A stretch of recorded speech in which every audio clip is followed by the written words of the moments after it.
Hello, good morning बेटा।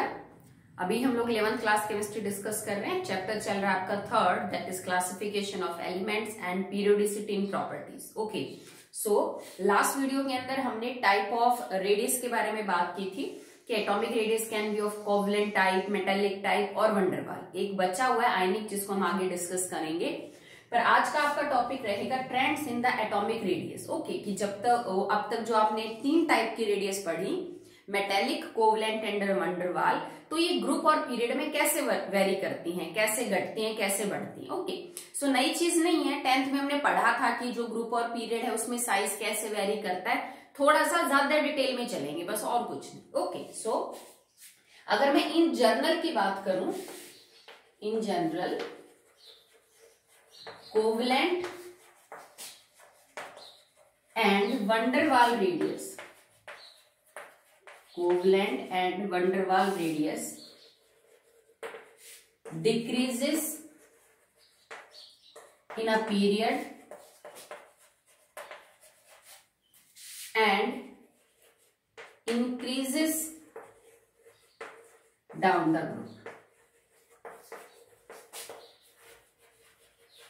ठीक है, मेटेलिक रेडियस का मैंने नाम नहीं लिखा क्योंकि जब आप पीरियड में जाते हैं तो आपके पास मेटल भी है, नॉन मेटल भी है। तो नॉन मेटल के केस में तो बेटा मैं मेटेलिक रेडियस की बात नहीं कर सकती ना, तो ये तो सिर्फ मेटेलिक रेडियस मेटल्स के लिए एप्लीकेबल। ठीक है, जैसे अगर मैं सिर्फ डी ब्लॉक एलिमेंट को कंपेयर करूं, starting from scandium to zinc, तो आप इसमें मेटेलिक रेडियस का ट्रेंड बता सकते हो क्योंकि ये 10 के 10 जो एलिमेंट है वो मेटेलिक है। पर मैं पूरे पीरियड में कंपेयर नहीं कर सकती बिकॉज यहाँ मेटल है तो उधर क्या है, नॉन मेटल है। तो हमने अभी वंडरवाल और कोवलेंट रेडियस का जिक्र किया है। तो कहता है कि जनरली कोवलेंट और वंडरवाल रेडियस डिक्रीज होती है जब आप पीरियड में मूव करोगे फ्रॉम लेफ्ट टू राइट। जब आप लेफ्ट टू राइट मूव करोगे तो it will decrease. Reason is same जो आपने पढ़ा है। क्या कारण होगा इसका बेटा? Due to increase in effective nuclear charge. Effective nuclear charge, जैसे जैसे आप लेफ्ट टू राइट जाओगे नंबर ऑफ शेल तो नहीं बढ़ती हैं। ठीक है, जैसे मान लीजिए सेकंड पीरियड है तो हर एलिमेंट की सेकंड शेली वैलेंस है, थर्ड पीरियड है तो हर एलिमेंट की थर्ड शेली वैलेंस है, पर एक एक करके उसके अंदर इलेक्ट्रॉन्स जो है वो बढ़ते जा रहे हैं। तो न्यूक्लियर चार्ज या न्यूक्लियर फोर्स हम किसको बोलेंगे? The force that of the nucleus, ठीक है, that is holding the electron, उसको हम न्यूक्लियर चार्ज का नाम देते हैं। तो जब 1 बाय 1 उसी शेल में इलेक्ट्रॉन बढ़ते जाते हैं तो न्यूक्लियस उनको और टाइटली अपनी तरफ खींचता हुआ जाता है। मान लो पहले वाले एटम का साइज इतना है, अब दूसरे वाले एटम में एक इलेक्ट्रॉन इसमें और ऐड हुआ, 3, 4, 5 इसी शेल में, तो न्यूक्लियस इनको अपने और पास और पास और पास और पास करता है।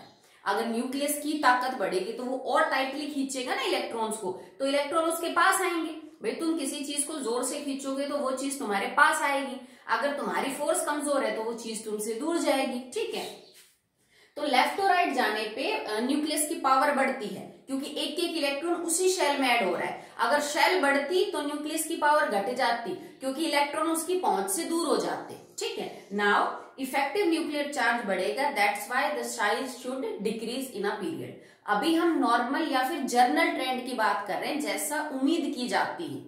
अगर कहीं कोई एक्सेप्शन है तो उसका अपना कारण है, उसको हम डिस्कस करेंगे। Okay, now in the group, जब आप ऊपर से नीचे जाएंगे from top to bottom,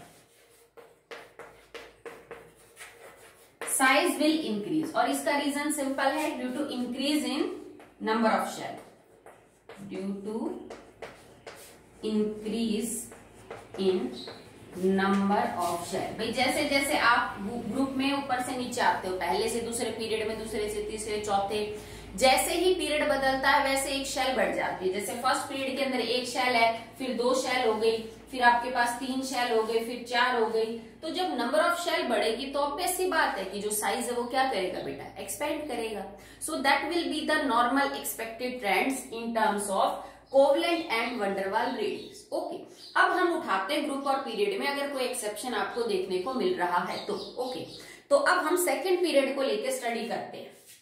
second period इसलिए क्योंकि पहले वाले में तो बेटा एलिमेंट ही 2 हैं, हाइड्रोजन एंड हीलियम, तो हम सेकेंड से स्टार्ट करते हैं। क्या ये जैसा ट्रेंड हमने ऑब्जर्व करेंगे क्या वो सेम है जैसा हम सोच रहे हैं, जैसा हम उम्मीद कर रहे हैं?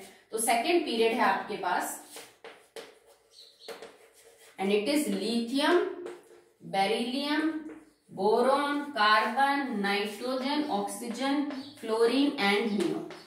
ठीक है, मैंने सेकेंड पीरियड के एलिमेंट लिखे और उम्मीद है कि साइज लगातार घटेगा। ठीक है, साइज लगातार घटता है from lithium to carbon.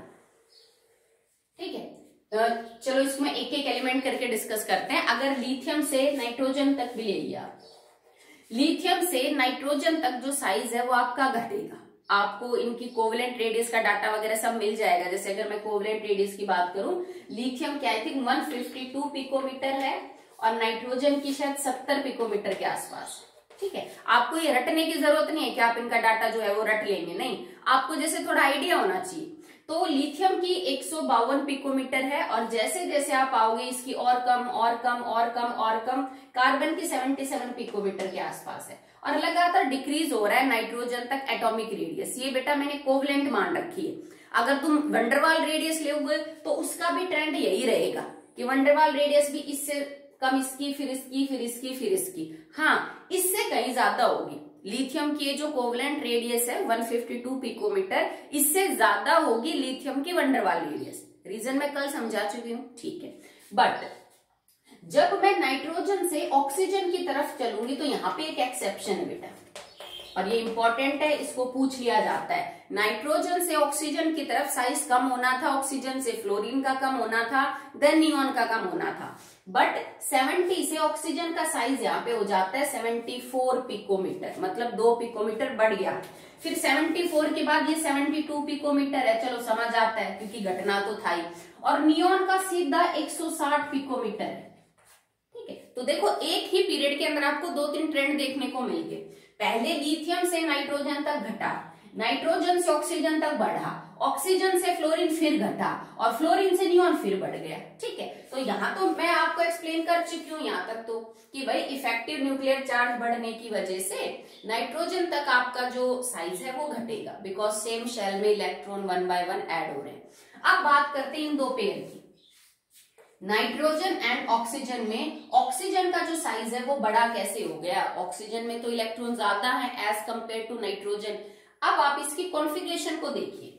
Oxygen की है 1s2 2s2 2p6 और इसकी है 1s2 2s2 2p3। ये तो दोनों में कॉमन है, इसको हम छोड़ देते हैं। अगर मैं p में 4 इलेक्ट्रॉन भरूं तो मैं ऐसे ही भरूंगी ना, 1 2 3 और चौथा यहाँ। अगर मैं p में 3 इलेक्ट्रॉन भरूं तो मैं ऐसे भरूंगी 1 2 3। ठीक है, फर्क क्या है दोनों में?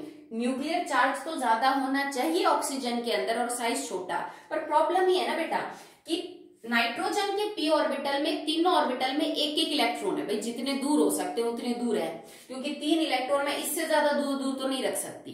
तो यहाँ पे रिपल्शन जो है वो कम है बिटवीन इलेक्ट्रॉन। इलेक्ट्रॉन के बीच में जो रिपल्शन है वो कम है।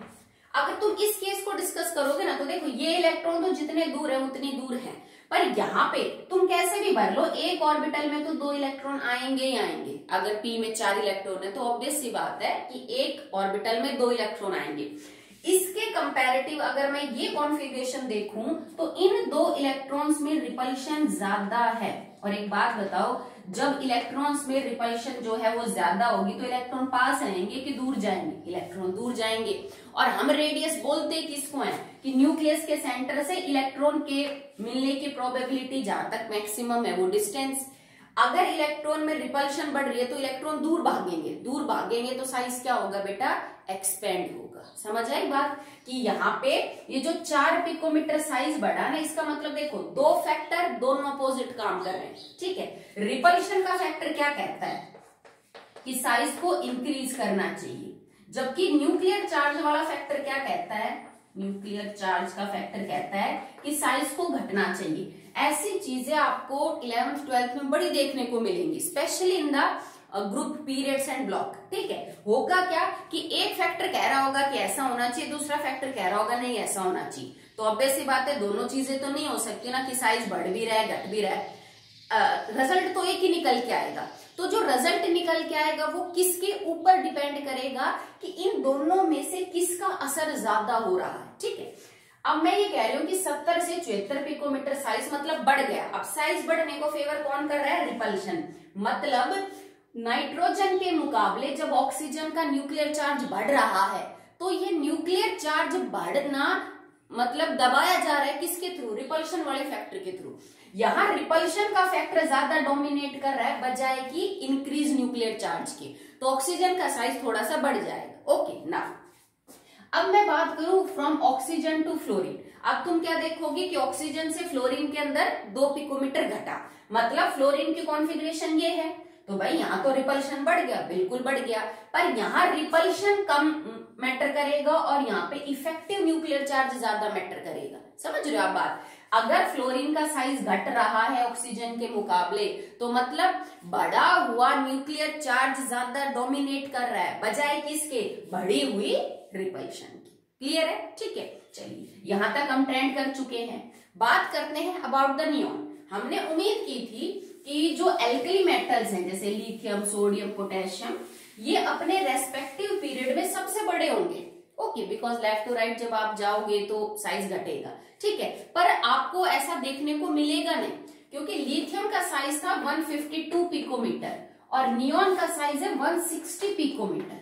हमने उम्मीद की थी कि लिथियम सबसे बड़ा इस पीरियड में जैसे और फ्लोरीन सबसे छोटा होगा, तो एक तो एक्सेप्शन यहाँ पे गलत हो गया। भाई फ्लोरीन की एटॉमिक रेडियस 72 पिकोमीटर है जबकि नाइट्रोजन की 70 है, तो सेकेंड पीरियड में तो नाइट्रोजन सबसे छोटा है। रीजन मैंने समझा दिया, क्योंकि इसके अंदर जो रिपल्शन है ना बेटा वो कम है, दैट्स व्हाई। ओके, पर लिथियम से नियॉन के बड़े होने का कारण क्या है? बेटा नियॉन के बड़े होने का कारण ये है कि हम यहाँ पे देखो, ये जो मैंने आपको डाटा बताया ये सारा किसका बताया? कोवलेंट रेडियस का। बट नियॉन के केस में हम कोवलेंट रेडियस को यूज नहीं कर सकते, क्योंकि कोवलेंट रेडियस तब यूज होती है जब बॉन्ड कोवलेंट बन रहा हो, और नियॉन या जो नोबल गैसेस हैं हीलियम, नियॉन, आर्गन, ठीक है, ये तो बॉन्ड बनाते ही नहीं, तो इनकी तो एक ही रेडियस हो सकती है, दैट इज वंडरवाल, और वंडरवाल रेडियस हमेशा बड़ी होती है as compare to the covalent radius. ये कारण है कि नोबल गैसेस अपने पीरियड में सबसे बड़ी मिलेंगी, सेकंड हाईएस्ट मिलेंगे आपको एल्कली मेटल, क्योंकि इनके केस में कोवलेंट रेडियस है तो इसके केस में वंडरवाल रेडियस मेजर की जाती है। दूसरा कारण भी हो सकता है कि अगर मैं नियॉन की कॉन्फ़िगरेशन देखूं तो नियॉन की कॉन्फ़िगरेशन है 1s2 2s2 2p6, भाई 1s2 भरा हुआ, 2s2 भरा हुआ और 2p के अंदर 6 इलेक्ट्रॉन है, मैक्सिमम रिपल्शन, क्योंकि तुमने पूरा का पूरा सारे ऑर्बिटल जो है वो फुल्ली फिल्ड कर दिए और यहाँ इलेक्ट्रॉन जितने पास हो सकते हैं उतने पास हैं, तो नियॉन के केस में मैक्सिमम रिपल्शन देखने को मिलेगी और इस रिपल्शन की वजह से भी साइज बड़ा हो सकता है। तो दो कारण मिलेंगे, एक तो इनकी जो रेडियस है वो वंडरवाल है जो कि कोवलेंट से अक्सर आपको बड़ी देखने को मिलेगी, दूसरा कारण है कि इनके केस में जो इलेक्ट्रॉन्स हैं वो फुल्ली फिल्ड हैं ऑर्बिटल्स के अंदर और एक दूसरे के काफी पास हैं, दैट्स वाई रिपल्शन भी मैक्सिमम है। और जब रिपल्शन बढ़ती है तो बेटा इलेक्ट्रॉन दूर भागेंगे तो मतलब वो न्यूक्लियस से काफी दूर जा रहे हैं, तो उन न्यूक्लियस के सेंटर से इलेक्ट्रॉन जहां पे है उसकी दूरी बढ़ेगी, तो ऑब्वियस सी बात है आपका जो साइज है वो क्या करेगा बेटा, इंक्रीज करेगा। ठीक है, तो ये अक्सर आपको देखने को मिलेगा। जैसे मान लो मैं इसके नीचे वाला जो पीरियड है वो ले लूं, sodium, magnesium, aluminium, silicon, phosphorus, उसमें भी इस तरह का ट्रेंड आपको देखने को मिलेगा कि सोडियम का 186 है, जैसे सोडियम का 186 पिकोमीटर है, तो उसी तरह आपको सोडियम के आर्गन का मिलेगा 191 पिकोमीटर।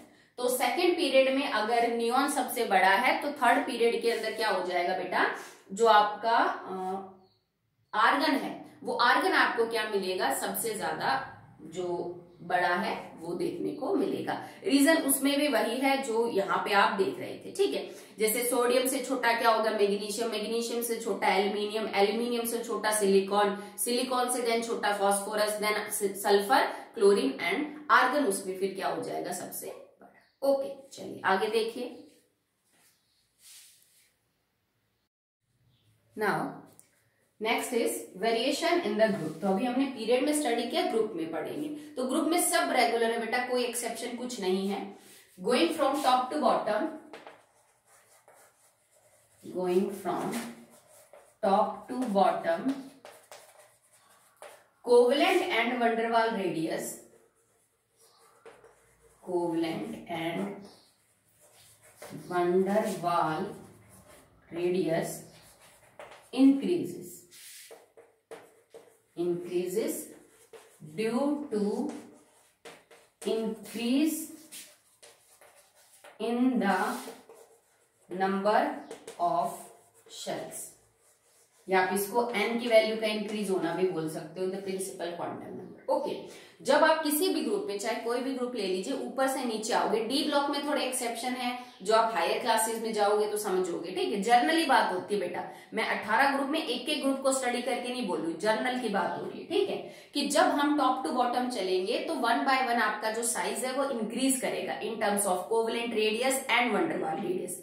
वही बात है बेटा, क्योंकि एक ही ग्रुप के अंदर कई बार मेटल भी आ रहे हैं, नॉन मेटल भी, मेटलॉइड भी, तो मेटालिक रेडियस का जिक्र करना ठीक नहीं है। जब है ही नहीं किसी की मेटालिक रेडियस तो क्या बात करोगे उसके बारे में। ओके, तो टॉप टू बॉटम साइज आपका बढ़ेगा। रीजन बड़ा सिंपल है सॉरी, फर्स्ट पीरियड में 1 शेल है, सेकेंड पीरियड में 2 शेल हैं, फिर थर्ड पीरियड के अंदर 3 शेल हैं और चौथे में 4 हैं। तो इसका मतलब न्यूक्लियस से वो डिस्टेंस बढ़ रही है जहां पे इलेक्ट्रॉन मिलने की प्रोबेबिलिटी मैक्सिमम है। तो ऑब्वियस सी बात है, जो साइज है बेटा वो क्या होगा, ज्यादा हो जाएगा, ठीक है। यहां ऐसा नहीं कह सकते आपकी इफेक्टिव न्यूक्लियर चार्ज घट रहा है, क्योंकि एक बात नोटिस करो तुम, अगर फर्स्ट पीरियड में ये हाइड्रोजन है, इसमें 1 इलेक्ट्रॉन है, लिथियम में 3 है, देन सोडियम में 11 है, तो इलेक्ट्रॉन तो बेटा ग्रुप के अंदर हो या फिर पीरियड के अंदर हो, दोनों ही जगह बढ़ते हैं, ठीक है। तो इफेक्टिव न्यूक्लियर चार्ज तो दोनों केस में ही बढ़ेगा, from going from left to right और फ्रॉम टॉप टू बॉटम, ठीक है। तो अगर मैं इफेक्टिव न्यूक्लियर चार्ज बढ़ने का जो इफेक्ट है वो कंसिडर करूं, न्यूक्लियर चार्ज बढ़ना, ये क्या चाहेगा कि साइज डिक्रीज हो।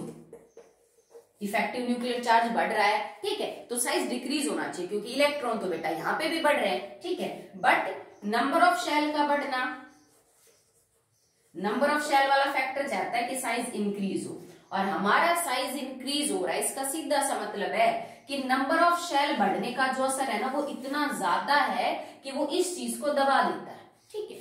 इफेक्टिव न्यूक्लियर चार्ज जो बढ़ रहा है वो बिल्कुल बढ़ेगा, इस बात में कोई शक नहीं है कि नहीं बढ़ेगा, घटना कभी नहीं लिखोगे तुम। मैंने 10th में भी आपको क्लियरली ये बात समझाई थी, ज्यादा बढ़ना कम बढ़ना हो सकता है, घटना नहीं होगा। लेफ्ट टू राइट ये ज्यादा बढ़ता है, टॉप टू बॉटम ये कम बढ़ता है, ठीक है। इसका कारण क्या है कि टॉप टू बॉटम एक इफेक्ट काम करता है जिसे हम स्क्रीनिंग या फिर शील्डिंग इफेक्ट बोलते हैं। स्क्रीनिंग और शील्डिंग इफेक्ट, ये क्या होता है ये मैं अभी नहीं समझाऊंगी, क्योंकि शायद 1 या 2 दिन बाद आपका टॉपिक है ये, तो तब आपको समझा दूंगी, ठीक है। तो टॉप टू बॉटम जो इफेक्टिव न्यूक्लियर चार्ज है बेटा वो कम बढ़ता है ड्यू टू शील्डिंग और screening effect of the inner electrons, okay, ठीक है। तो यहाँ पे इसका जो असर है, नंबर ऑफ शेल बढ़ने का असर इतना प्रोमिनेंट होता है कि वो न्यूक्लियर चार्ज का जो बढ़ना है, पहली बात उतना तो बढ़ ही नहीं रहा जितना पीरियड में बढ़ता है, और जो थोड़ा बहुत बढ़ा उसको भी ये दबा देता है, जो नंबर ऑफ शेल बढ़ने का इफेक्ट है, और इस वजह से आपको बिल्कुल रेगुलर इंक्रीज जो है वो देखने को मिलेगा इन टर्म्स ऑफ ग्रुप, ठीक है। जैसे लिथियम है तो लिथियम की जो रेडियस है जैसे 152, देन उसके बाद अगर हम सोडियम की बात करें इट इज 186 जो अभी हमने डिस्कस की, ठीक है। Lithium, sodium, potassium, rubidium, caesium, तो ये है आपका 152 इन पिकोमीटर, कोवलेंट रेडियस 186 इन पिकोमीटर, ठीक है। और रेगुलर जो है वो इंक्रीज करेगा 231, 244, 231, 244 एंड आई थिंक 262 समथिंग है, ठीक है। तो लगातार इंक्रीज करेगा पिकोमीटर, पिकोमीटर एंड पिकोमीटर, ठीक है। अगर आप सिर्फ नोबल गैसेस का भी कंपेयर करें, मानना कि अपने पीरियड में उनका साइज बड़ा है, बट अगर मैं helium, neon, argon, krypton, xenon में भी कंपैरिजन करूं, helium, neon, argon, krypton, xenon, radon, तो इसमें भी बेटा साइज जो है वो बिल्कुल रेगुलर देखने को मिलेगा। हाँ, यहाँ पे जो रेडियस है वो वंडरवाल होगी, ठीक है, क्योंकि मैंने दोनों के लिए लिखा था कि वंडरवाल रेडियस हो या कोवलेंट रेडियस हो, ग्रुप में वो इंक्रीज करेगी। इनकी कोवलेंट रेडियस नहीं ले सकते तो इनकी वंडरवाल रेडियस लेंगे। तो हीलियम के केस में वंडरवाल रेडियस 120, 160, फिर नीचे 191 पिकोमीटर में। तो देखो हीलियम जैसे छोटे से एटम की वंडर वाली रेडियस कितनी है, 120 पिकोमीटर जो है वो है, ठीक है। तो बड़ी तो मिलेगी कोवलेंट से, बट रेगुलर क्या करेगी बेटा, इंक्रीज करेगी, देन 200, फिर 210 समथिंग, तो लगातार जो है बेटा आपकी वो इंक्रीज करेगी 20, ठीक है। तो इसमें कोई भी एक्सेप्शनल केस नहीं है, कोई ऐसी बात नहीं है जिसपे हमें बहुत ज्यादा ध्यान देना पड़े, ये वही सब है जो ऑलरेडी आप 10th के अंदर पढ़ चुके हैं। ओके बेटा, तो यहां तक आपका वेरिएशन खत्म होता है कि ग्रुप और पीरियड में जो कोवलेंट रेडियस है और जो वंडरवाल रेडियस है वो कैसे वेरी करती है। अब 3 रेडियस हमारी डन है, मेटेलिक, कोवलेंट एंड वंडरवाल। अब हम चौथे रेडियस के बारे में बात करेंगे, that is ionic radius. Okay चलिए, नेक्स्ट इज आयनिक रेडियस, ठीक है। तो बेटा आयनिक रेडियस का कब जिक्र करते हैं, व्हेन यू हैव आयंस, ठीक है। तो आप सबको पता है आयंस क्या होती हैं, ions are the charge species whether they carries positive charge, whether they carry negative charge. अगर पॉजिटिव चार्ज है तो बेटा वो कैटायन है, और अगर नेगेटिव चार्ज है तो वो एनायन है। कैटायन कब बनेगी, बाय लॉस ऑफ इलेक्ट्रॉन, 1 और मोर, ठीक है। एनायन कब बनेगी, बाय गेन ऑफ इलेक्ट्रॉन, 1 और मोर, ठीक है। जब कोई न्यूट्रल एटम एक या उससे ज्यादा इलेक्ट्रॉन्स को लॉस करे तो उसकी कैटायन बनेगी, उस पे चार्ज पॉजिटिव आएगा। अगर कोई न्यूट्रल एटम एक या उससे ज्यादा इलेक्ट्रॉन्स को गेन करता है तो उसमें नेगेटिव चार्ज आ जाता है और उसकी क्या बनती है, एनायन बनती है। आयंस की जो रेडियस होती है उसको हम आयनिक रेडियस बोलते हैं, ठीक है। द रेडियस ऑफ आयंस, चाहे कैटायन चाहे anion, is called as ionic radius, ठीक है। मेजर करना इसको भी आसान नहीं है, क्यों आसान नहीं इसको मेजर करना, क्योंकि आयनिक रेडियस का क्या मतलब हो जाएगा, जैसे मान लो मेरे पास सोडियम आयन हो, मेरे पास सल्फाइड एनायन हो, ठीक है, मेरे पास क्लोराइड एनायन हो, ठीक है, या मेरे पास मैग्नीशियम 2 पॉजिटिव कैटायन, इस तरह का है। तो Na पॉजिटिव के आयनिक रेडियस का क्या मतलब है कि भाई सोडियम के न्यूक्लियस से लेके उस बाहर वाले इलेक्ट्रॉन तक के डिस्टेंस जहां पे इलेक्ट्रॉन डेंसिटी मैक्सिमम है। और वही इश्यू आता है बेटा कि इलेक्ट्रॉन डेंसिटी की कभी कोई शार्प बाउंड्री तो होती ही नहीं है जो मैं एग्जैक्टली उस पॉइंट तक उसको मेजर कर सकूं, ठीक है। तो यहाँ पे भी इसका बस वैसा ही रहेगा कुछ डेफिनेशन कि सेंटर ऑफ न्यूक्लियस से लेके और वहां तक के डिस्टेंस जहां तक इलेक्ट्रॉन्स अपना प्रोमिनेंट असर दिखा पा रहे हैं, ठीक है। जैसे अगर तुमने सोडियम में से इलेक्ट्रॉन निकाल दिया तो वो इलेक्ट्रॉन कहां से निकलेगा बेटा, 1s2 2s2 2p6 3s1। एक इलेक्ट्रॉन निकालते थर्ड शेल तो खत्म ही होगी, तो अब इलेक्ट्रॉन अपना असर 2p6 तक दिखाएंगे। तो न्यूक्लियस के सेंटर से और 2p6 ऑर्बिटल तक लेके जो डिस्टेंस है, अब वो सोडियम आयन की क्या बन जाएगी बेटा, आयनिक रेडियस। माना कि इतना इजी प्रोसेस तो नहीं है, जब कभी भी आपके पास शार्प बाउंड्रीज ही ना हो, भाई एक छोर फिक्स है दूसरा छोर ही फिक्स नहीं है, तो ऑब्वियस सी बात है कि मेजरमेंट के अंदर क्या आएंगे बेटा, दिक्कतें आएंगी, ठीक है। तो इस चीज को हम कैसे सॉल्व करते हैं, हम इसमें एक और टेक्निक यूज करते हैं। अगर इस तरह से प्रॉब्लम आती है तो हम किसी आयनिक कंपाउंड के अंदर, और ऑब्वियस सी बात है जब आयनिक कंपाउंड आपके पास होगा तो उसका क्रिस्टल होगा, ठीक है। किसी क्रिस्टल के अंदर ये रेडियस मेजर की जाती है, जैसे सोडियम क्लोराइड क्रिस्टल में सोडियम आयन की रेडियस कितनी है, क्लोरीन आयन की रेडियस कितनी है, ये एक्सरे स्टडीज से पता किया जाता है। ओके, तो आप ये चीज भी यूज कर सकते हो in an ionic compound, the internuclear distance, the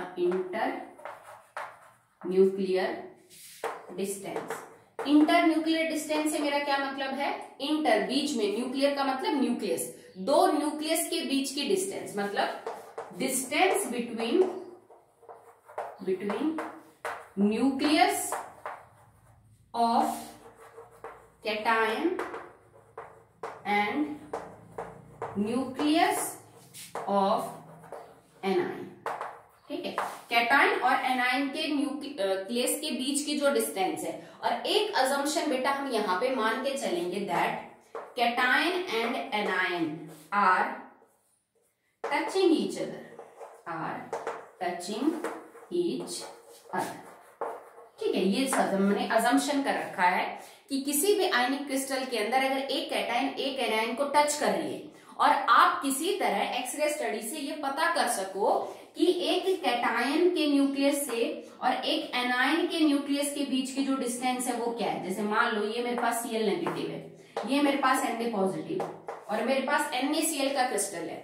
तो सोडियम के न्यूक्लियस से लेके क्लोरीन के न्यूक्लियस तक की डिस्टेंस अगर मुझे पता चल जाए तो ये किसी भी आयनिक क्रिस्टल के लिए उसकी इंटर न्यूक्लियर डिस्टेंस होती है। ठीक है, अब देखो, अब मान लो फॉर एग्जांपल कुछ भी रेडियस हो सकती है। वैसे सोडियम के केस में it is 276 picometer, sodium chloride के केस में। अब अगर मैं इसको 2 से भाग दे दूं तो मेरे को किसी की रेडियस पता नहीं चलेगी, सोचना भी मत। ओके, क्योंकि ये दोनों साइज इक्वल नहीं है। अगर ये हाइड्रोजन का केस होता ना मॉलिक्यूल का, तो आपने इसको करके डिवाइडेड बाय 2 किया था, क्योंकि दोनों एटम सेम थे। अब सोडियम छोटा क्लोरीन बड़ा, अगर मैं इस पूरी डिस्टेंस को बटे में 2 कर दूं हाफ, तो वो ना तो सोडियम की होगी ना क्लोरीन की होगी, नहीं कर सकते। हमें क्या करना है कि एक्सरे स्टडी से ये डिस्टेंस पता कर लो और फिर उसके बाद किसी भी मेथड से, मानना कि बड़ा मुश्किल होगा, किसी भी मेथड से इन दोनों कैटायन और एनायन में से एक आयन की रेडियस पता कर लो, दूसरे की ऑटोमेटिकली निकल जाएगी। जैसे कि आपने ये पता कर लिया कि भाई इंटर न्यूक्लियर डिस्टेंस जो है ना सोडियम और क्लोरीन के केस में, सोडियम क्लोराइड क्रिस्टल में इट इज 276 पिकोमीटर। ठीक है, और फिर पता चला कि Na पॉजिटिव की तो 95 होती है। बाकी हमने इसको और किसी तरह से कोई एक्सपेरिमेंट करके पता किया कि भाई अगर इंटर न्यूक्लियर डिस्टेंस 276 पिकोमीटर है और सोडियम आयन की कितनी है 95 पिकोमीटर है, तो अब क्लोरीन की निकालना इजी है। अब आपको क्लोरीन के लिए इतना तामझाम नहीं करना पड़ेगा। क्या करोगे आप, 276 माइनस में 95, तो आपका आंसर आ जाएगा, it comes out to be 181 picometer. तो भाई जो क्लोरीन आयन की रेडियस है ना वो कितनी है, 181 पिकोमीटर है। अब देखो, अब तुमने सोडियम आयन की रेडियस एक बार निकाल ली। अब तो इससे कोई फर्क नहीं पड़ता ना कि ये जो सोडियम आयन है ये बेटा NaBr के केस में है कि NaI के केस में है कि NaF के केस में है। एक बार तुमने सोडियम आयन की रेडियस निकाल ली तो इसकी वैल्यू पुट करते रहो, फिर तुम चाहो तो Br नेगेटिव का, तुम चाहो तो F नेगेटिव का, किसी का भी पता कर सकते हो। जैसे ये Na पॉजिटिव और मैंने इसके आगे ये लगा दिया Br नेगेटिव, थोड़ा बड़ा ही मिलेगा Cl नेगेटिव से। अब इनके बीच की इंटरन्यूक्लियर डिस्टेंस चलो मान लो यहाँ पे 276 थी, मैं इसको 376 मान लेती हूँ कि 376 पिकोमीटर डिस्टेंस है। अब सोडियम की तो वही रहेगी बेटा 95, चाहे ब्रोमीन हो सामने, ची फ्लोरीन हो ची क्लोरीन हो।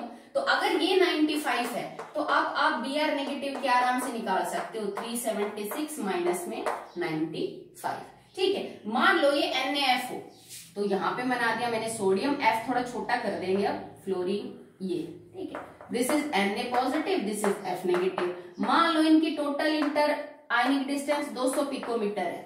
200 में से सोडियम तो वही है बेटा 95, घटा दो, आपको F नेगेटिव की पता चल जाएगी। ठीक है, ये इंटर न्यूक्लियर डिस्टेंस निकालना मुश्किल नहीं है, ये क्रिस्टल में निकाली जा सकती है। मुश्किल तो ये होता है किसी इंडिविजुअल एनायन और इंडिविजुअल कैटायन की डिस्टेंस निकालना, क्योंकि वही बात है बेटा, न्यूक्लियस से इलेक्ट्रॉन क्लाउड तक की डिस्टेंस है, इलेक्ट्रॉन क्लाउड ही तो फिक्स नहीं है ना, तो उस केस में आपको क्या आती है, दिक्कत आती है। तो आप इस तरीके को यूज कर सकते हैं। जैसे मान लो कि मुझे लिथियम क्लोराइड का मेरे पास क्रिस्टल है, ठीक है, ये लिथियम, छोटा बना दीजिए थोड़ा सा, लिथियम और ये क्लोरीन है।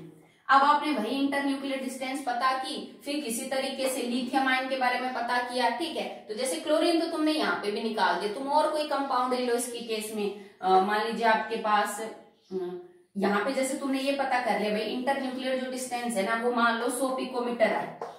अब नीचे वाली स्टडी से तुमने Cl नेगेटिव की पता कर रखी है 100, तो ज्यादा लेना पड़ेगा ना, जैसे मान लो 200 पिकोमीटर ले लिया इनके बीच के डिस्टेंस। अब 200 में से मेरे को ये तो पता चल ही गया कि जो Cl नेगेटिव है वो तो 181 पिकोमीटर है, तो मैं 200 में से 181 घटा दूंगी तो मेरी लिथियम आयन की आ जाएगी। अब मान लो मेरे पास KBr का क्रिस्टल हो, ठीक है, अब KBr में से मेरे को Br नेगेटिव की तो पता है, मैंने यहाँ से निकाल दी है सोडियम के 95 मान के, तो मैं यहाँ से K पॉजिटिव की निकाल सकती हूँ। तो इस तरह से जो रेडियस है वो निकाली जाती है। हम ये मानते हैं बेटा कि क्रिस्टल के अंदर कैटायन एनायन एक दूसरे को टच करते हुए आपस में है, तो जब दो बॉल्स आपस में टच करेंगी तो उनके न्यूक्लियस की जो डिस्टेंस है वो आप निकाल सकते हो बाय एक्स-रे स्टडी। ओके, चलिए अब इसमें आगे देखते हैं कि किसी कैटायन और एनायन का जो साइज है वो अपने पेरेंट एटम, मतलब जिससे वो मिलके बनी है, उससे छोटा या बड़ा कैसे होता है।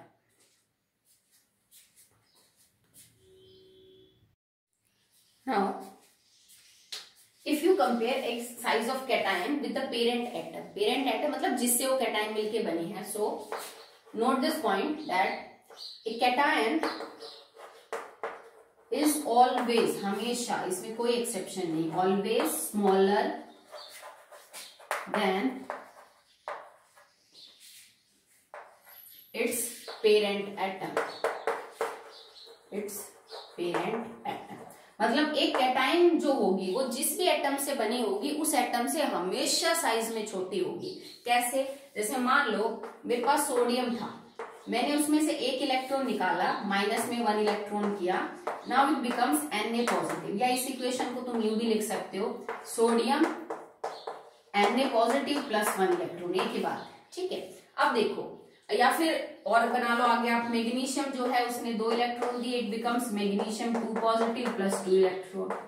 एल्यूमिनियम जो है उसने 3 इलेक्ट्रॉन दिए, it becomes aluminium 3 positive plus 3 electron, ठीक है, ये मान लो। तो इस केस में जो सोडियम आयन है वो सोडियम से छोटी होगी, मैग्नीशियम आयन मैग्नीशियम से छोटी होगी और एल्यूमिनियम आयन एल्यूमिनियम से छोटी होगी। क्या कारण है भाई? सोडियम की कॉन्फ़िगरेशन 2 8 1, सोडियम आयन की 2 8, मैग्नीशियम की 2 8 2, सोडियम आयन ना मैग्नीशियम आयन की 2 8, एल्यूमिनियम की कॉन्फ़िगरेशन 2 8 3, एल्यूमिनियम आयन की कॉन्फ़िगरेशन 2 8। ओके, मतलब कि सोडियम ने 3 शेल ऑक्यूपाई कर रखी थी, न्यूक्लियस 1 2 3। जब तुम एक इलेक्ट्रॉन निकालोगे तो वो तो थर्ड शेल से जाएगा और थर्ड शेल से इलेक्ट्रॉन जाते ही शेल तो खाली हो गई, तो अब साइज क्या हो जाएगा? ऑटोमेटिकली जो साइज पहले ये था वो ये हो जाएगा, तो घट जाएगा। मैग्नीशियम के साथ भी यही है, पहले 3 शेल थी, ठीक है, 3 शेल में से तुमने 2 इलेक्ट्रॉन तो बाहर निकाल दिए बाहर वाली शेल से, तो साइज घट जाएगा। एल्यूमिनियम में भी सेम है कि जैसे जैसे आप किसी एटम में से इलेक्ट्रॉन निकालते हो, मैग्नीशियम, सोडियम और एल्यूमिनियम का केस तो ये था कि एक शेल ही कम हो गई इलेक्ट्रॉन निकालते ही, और शेल कम होते तो बेटा साइज घटेगा। पर हर बार ये रीजन नहीं होता है, जैसे जरूरी थोड़ी ना है कि मैं हमेशा इतने इलेक्ट्रॉन निकालूं कि भाई पूरी शेल ही खत्म हो जाए। जैसे सोडियम में तो आपके पास ऑप्शन नहीं है बेटा, एक निकालते शेल खत्म होगी होगी। पर मान लो कि मैं ऐसे करूं कि मैं मैग्नीशियम में से एक इलेक्ट्रॉन निकालूं, मैग्नीशियम पॉजिटिव और 1 इलेक्ट्रॉन बनाऊं। अब आपको कंपैरिजन करना देते कोई कि मैग्नीशियम में और मैग्नीशियम पॉजिटिव में कौन बड़ा या कौन छोटा है। यहां मैंने शेल खत्म नहीं करी क्योंकि मैग्नीशियम के 2 इलेक्ट्रॉन थे थर्ड शेल में, ठीक है, मैंने एक ही निकाला, एक अभी भी बचा हुआ है। तो देखो अब कैसे डिसाइड करोगे? Now what will decide? The nuclear charge will decide. अगर मैग्नीशियम से ज्यादा, मैग्नीशियम पॉजिटिव में न्यूक्लियर चार्ज है तो मैग्नीशियम पॉजिटिव छोटा मिलेगा। अगर इससे ज्यादा इसमें न्यूक्लियर चार्ज है तो ये छोटा मिलेगा, ये बड़ा मिलेगा, ठीक है। तो मतलब न्यूक्लियर चार्ज जो है जितना ज्यादा होगा साइज उतना ही छोटा। न्यूक्लियर चार्ज साइज के इनवर्सली प्रोपोर्शनल है, ठीक है। अब चेक करते हैं, मैग्नीशियम के अंदर 12 इलेक्ट्रॉन और 12 प्रोटॉन है, इसके अंदर 11 इलेक्ट्रॉन और 12 प्रोटॉन है, बिकॉज हमने प्रोटॉन तो बाहर निकाला नहीं। देखो न्यूक्लियस की ताकत होती है उसके प्रोटॉन की वजह से, क्योंकि न्यूट्रॉन पे तो बेटा चार्ज 0 है। यहाँ 12 प्रोटॉन 12 इलेक्ट्रॉन्स को खींच रहे हैं, बैलेंस आउट है। जैसे तुमने एक इलेक्ट्रॉन निकाला मैग्नीशियम से, प्रोटॉन का नंबर ज्यादा हो गया और इलेक्ट्रॉन का कम हो गया, मतलब न्यूक्लियस की पावर बढ़ गई, पॉजिटिव चार्ज ज्यादा हो गया और नेगेटिव कम, तो न्यूक्लियस और ताकत से इलेक्ट्रॉन्स को अपने पास खींचेगा, ठीक है। तो इसके मुकाबले इसमें जो इफेक्टिव न्यूक्लियर चार्ज है वो ज्यादा है बेटा, और इसमें जो इफेक्टिव न्यूक्लियर चार्ज है वो क्या है बेटा? कम, क्योंकि यहाँ तुमने इलेक्ट्रॉन को कम कर दिया, प्रोटॉन तो उतने ही है, तो प्रोटॉन ज्यादा पड़ गए इलेक्ट्रॉन के मुकाबले। यहाँ हर एक प्रोटॉन पे एक इलेक्ट्रॉन था, यहाँ एक से कम है, तो न्यूक्लियस की ताकत बढ़ी ना, तो उसका साइज क्या है? कम हो जाएगा। अब मान लो मैं कर दूं Mg2 पॉजिटिव, तो Mg2 पॉजिटिव का मतलब 10 इलेक्ट्रॉन और 12 प्रोटॉन। अब ये तो इससे भी ज्यादा न्यूक्लियस की पावर बढ़ गई, तो यहाँ पे तो इफेक्टिव न्यूक्लियर चार्ज और ज्यादा होगा, ठीक है। माना कि तुम इसमें शेल का भी एग्जांपल दे सकते हो कि शेल घट गई, पर इफेक्टिव न्यूक्लियर चार्ज भी इसका रीजन होगा कि 10 इलेक्ट्रॉन और 12 प्रोटॉन है, 2 इलेक्ट्रॉन ही कम हो गए, न्यूक्लियस के चार्ज इतना बढ़ चुका है, प्रोटॉन ज्यादा है, तो साइज क्या हो जाएगा बेटा? छोटा। तो हमेशा कोई भी कैटायन अपने पेरेंट एटम से आपको हमेशा छोटी मिलेगी, हमेशा। और उसका रीजन हर बार शेल का हटाना नहीं हो सकता। उसका रीजन होगा इफेक्टिव न्यूक्लियर चार्ज का घटना, कम हो जाना। क्यों? क्योंकि इलेक्ट्रॉन कम हो रहे हैं और प्रोटॉन उतने ही हैं, तो प्रोटॉन ज्यादा अट्रैक्ट करेंगे स्ट्रांगली इलेक्ट्रॉन्स को, तो साइज विल डिक्रीज। ओके, जैसे मैं एल्यूमिनियम का एग्जांपल लूं, अब माना कि एल्यूमिनियम 3 इलेक्ट्रॉन देके स्टेबल होगा, पर तीनों एक साथ तो नहीं देगा, पहले 1 देगा, फिर 2, फिर 3। तो एक एल्यूमिनियम है, एक बार एल्यूमिनियम ने अपना 1 इलेक्ट्रॉन दिया, एक बार एल्यूमिनियम ने अपने 2 इलेक्ट्रॉन दिए, एक बार एल्यूमिनियम ने अपने 3 इलेक्ट्रॉन दिए। ठीक है, अब इनमें कोई कंपैरिजन करवाए, बताओ चारों में कौन बड़ा और कौन छोटा। तो यहाँ 13 electron 13 proton, 12 electron 13 proton, 11 electron 13 proton और 10 इलेक्ट्रॉन 13 प्रोटॉन। देखो यहाँ थोड़ा बैलेंस आउट है, पर जैसे जैसे मैं आगे बढ़ी इलेक्ट्रॉन का नंबर कम होता गया और प्रोटॉन उतने ही है, मतलब पर इलेक्ट्रॉन प्रोटॉन ज्यादा हो रहे हैं। ठीक है, माना कि आप फ्रैक्शन में ही आपका आंसर आएगा, मैं समझाने के लिए कह रही हूँ कि यहाँ अगर 1 इलेक्ट्रॉन के ऊपर 1 प्रोटॉन है उसको खींचने के लिए, तो यहाँ 1 से कम हुआ, यहाँ थोड़ा और कम, यहाँ थोड़ा और कम, तो न्यूक्लियस की पावर बढ़ी, उसका चार्ज बढ़ेगा। तो सबसे बड़ा होगा ये, उससे छोटा ये, उससे छोटा ये और सबसे छोटा होगा ये। ठीक है, मैग्नीशियम वाले केस में सबसे बड़ा मैग्नीशियम, उसके बाद होगा थोड़ा छोटा मैग्नीशियम पॉजिटिव, उसके बाद सबसे छोटा होगा मैग्नीशियम 2 पॉजिटिव। सोडियम के केस में सोडियम होगा बड़ा और सोडियम पॉजिटिव होगा छोटा। ये सबके लिए एप्लीकेबल है। लिथियम से छोटी मिलेगी लिथियम आयन, सोडियम से छोटी सोडियम आयन, पोटेशियम से छोटी पोटेशियम आयन, मैग्नीशियम से छोटी मैग्नीशियम, बेरिलियम से छोटी बेरिलियम। ठीक है, मतलब जितनी भी कैटायंस हैं वो हमेशा अपने पेरेंट एटम से आपको क्या मिलेंगे बेटा, छोटी ही मिलेंगी। ठीक है, कितनी छोटी है that will depend upon the nuclear charge, कि भाई वो बहुत ज्यादा डिफरेंस हो गया। जैसे तुम सुनो, अगर मैं सोडियम आयन का एग्जांपल लूं तो सोडियम है 186, जबकि सोडियम आयन है 95 पिकोमीटर। सोडियम का जो साइज है दैट इज 186 पिकोमीटर और 1 इलेक्ट्रॉन देते साइज सीधा घट गया 95 पिकोमीटर, मतलब लगभग 100 के आसपास मान लो आप, अप्रोक्सीमेट 100 पिकोमीटर घट गया। क्यों घटा? क्योंकि सोडियम का 1 इलेक्ट्रॉन देते बेटा उसकी एक शेल ही खत्म हो गई, तो साइज एकदम से घट गया। बट इतना डिफरेंस आपको देखने को नहीं मिलेगा in case of magnesium positive and 2 positive, क्योंकि यहाँ पे शेल सेम है। तो जब एक शेल ही घट जाती है ना तो साइज एकदम से घट जाता है, काफी डिफरेंस मिलेगा आपको।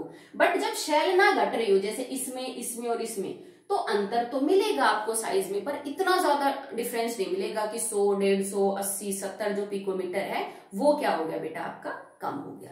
तो 2 कारण होते हैं कैटायन के हमेशा छोटे और पेरेंट एटम के बड़े होने के। या तो शेल ही हट रही होती है इलेक्ट्रॉन्स को रिमूव करने से, अगर शेल नहीं हट रही तो इफेक्टिव न्यूक्लियर चार्ज बढ़ रहा होता है, जिस वजह से जो साइज है वो क्या हो जाएगा आपका, कम हो जाएगा। ठीक है, तो जैसे जो ट्रेंड कोवलेंट और वंडरवाल रेडियस में था वही आयनिक रेडियस में भी होगा। अब भाई मेरे पास मान लो ग्रुप के अंदर सबकी आयन दे रखे हैं, तो मैं आयनिक रेडियस बता सकती हूँ ना।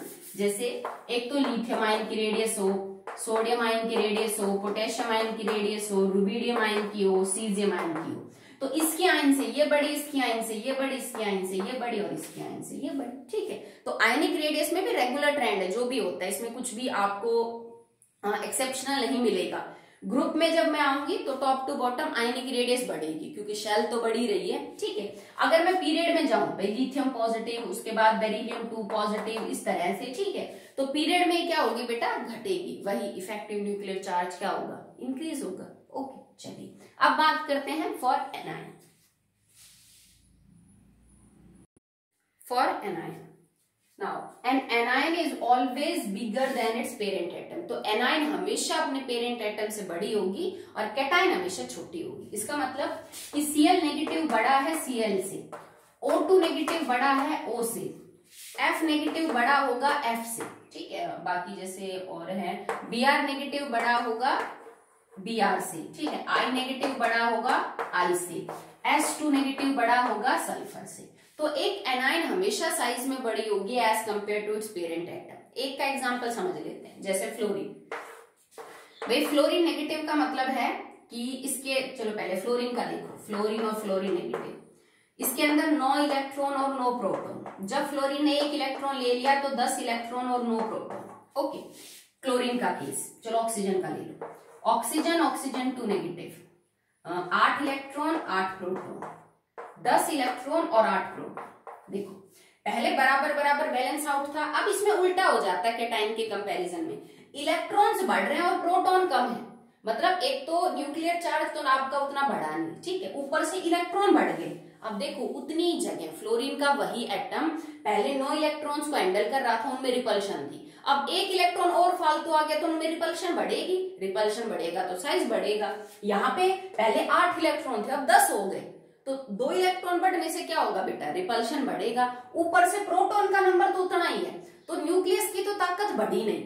ऊपर से देखो पहले एक प्रोटॉन एक इलेक्ट्रॉन को पकड़ रहा था, अब इलेक्ट्रॉन बढ़ गए तो न्यूक्लियस की पकड़ कमजोरी होगी, क्योंकि पहले उसको अगर पर प्रोटॉन पर इलेक्ट्रॉन को पकड़ना पड़ रहा था, तो अब एक से ज्यादा इलेक्ट्रॉन्स को पकड़ना पड़ेगा एक प्रोटॉन को, और वैसी बात है उसकी जो फोर्स है वो क्या होगी, कम होगी। तो ऐसे हमेशा एक एनायन बड़ी मिलेगी अपनी पेरेंट एटम से, क्योंकि इसमें इलेक्ट्रॉन्स बढ़ जाते हैं। इलेक्ट्रॉन बढ़ने से एक तो रिपल्शन बढ़ेगी जिससे साइज एक्सपेंड होगा, दूसरा इलेक्ट्रॉन बढ़ने से न्यूक्लियस को ज्यादा फोर्स लगानी पड़ेगी, उसमें उतनी ताकत है नहीं, तो उसकी पहुंच से बाहर हो जाएंगे इलेक्ट्रॉन और साइज क्या हो जाएगा बेटा, एक्सपेंड होगा। ठीक है, जैसे कंपैरिजन भी अगर आप करो तो F नेगेटिव का जो साइज है दैट इज 136 पिकोमीटर और जबकि F का 72 पिकोमीटर। ठीक है, तो ये 72 और ये 136, काफी ज्यादा जो आपको है डिफरेंस देखने को मिलेगा। ठीक है, जैसे नाइट्रोजन से नाइट्रोजन आयन जो है N3 नेगेटिव आयन वो बड़ी होगी। ठीक है, अब इनके बीच में जो डिफरेंस है दैट विल डिपेंड अपॉन बेटा कितने इलेक्ट्रॉन गेन कर रखे हैं, क्योंकि 1 नेगेटिव 2 नेगेटिव और 3 नेगेटिव में तो क्या है फर्क होगा ना। जैसे ब्रोमीन आयन है 114, Br नेगेटिव 196, ये 196 है, ये 114 पिकोमीटर है, तो हो सकता है किसी में गैप बड़ा ज्यादा मिले, किसी में गैप छोटा मिले। जैसे यहाँ पे गैप देखो कितना ज्यादा देखने को मिल रहा था। ठीक है, क्यों, क्योंकि इसका साइज छोटा है। फ्लोरीन जितना छोटा एटम इतनी रिपल्शन को बर्दाश्त नहीं करेगा, इलेक्ट्रॉन बड़ी दूर भागेंगे। पर अगर मैं इनमें कंपैरिजन करूं, ठीक है, या फिर और भी कोई एटम ले सकते हो जिनमें इतना ज्यादा वेरिएशन आपको देखने को नहीं मिलेगा। अगर साइज बड़ा है ना तो इनके बीच में डिस्टेंस कम हो जाएगी, अगर छोटा है साइज तो डिस्टेंस आपको क्या मिलेगी, ज्यादा। Okay, so that will be all. और रेगुलर ट्रेंड रहेगा बेटा एनाइंस का भी। अगर मैं देखूं तो जैसे F नेगेटिव से बड़ी Cl नेगेटिव मिलेगी, Cl नेगेटिव से बड़ी Br नेगेटिव, Br नेगेटिव से बड़ी I नेगेटिव। मतलब आयनिक रेडियस चाहिए कैटायन हो चाहे एनायन हो, ग्रुप में बढ़ेगी और पीरियड में क्या होगी बेटा, घटेगी। ठीक है, तो आज के लिए इतना ही, आगे हम और डिस्कस करेंगे।